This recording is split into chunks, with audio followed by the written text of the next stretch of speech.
एक बार फिर किसान दिल्ली कूच की तरफ रुख कर रहे हैं। किसानों को दिल्ली में नहीं घुसने को लेकर समूह बॉर्डर पर पुलिस से उनकी भिड़ंत भी हुई।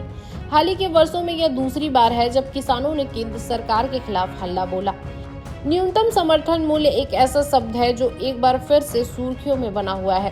पहले किसान आंदोलन को लेकर भी इस पर बार बार चर्चा होती रही।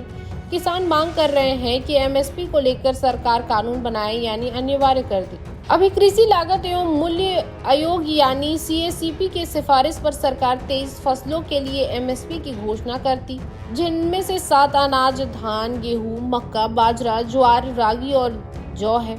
इनमें 5 दलहन, चना, अरहर, उड़द, मूंग और मसूर भी शामिल है। वहीं 7 तिलहन, 4 नकदी, कपास, गन्ना, कोपरा और कच्चा जूट भी फसलें शामिल है। यह ध्यान देने वाली बात है कि फल, सब्जियां या मवेशियों से मिलने वाले दूध जैसे उत्पाद इनमें शामिल नहीं है। इसके अलावा सरकार गेहूं के साथ साथ कपास जैसी 1-2 और फसलों को भी एमएसपी के रेट पर किसानों से खरीदती है। अभी तक सरकार सीएसीपी के जरिए कुछ फसलों से एमएसपी तय करती है। फसलों के समर्थन मूल्य को तय करने के लिए न्यूनतम समर्थन मूल्य को तय करने के लिए एक कमेटी है, जिनके अलग अलग सदस्य होते हैं। उनमें से कुछ किसान भी शामिल होते हैं। फिर वह तय करते हैं कि किसी भी फसल का एमएसपी क्या होगा।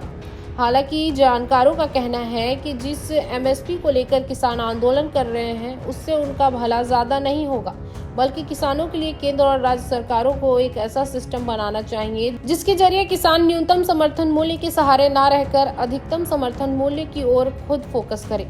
वहीं अगर सरकार एमएसपी वाले फसलों को खरीदती है तो इसे एक साल में करीब 17 लाख करोड़ के बजट की जरूरत होगी।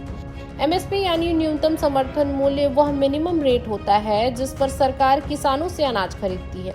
एमएसपी की घोषणा सरकार की ओर से साल में 2 बार रबी और खरीफ के मौसम में बुआई से पहले की जाती है।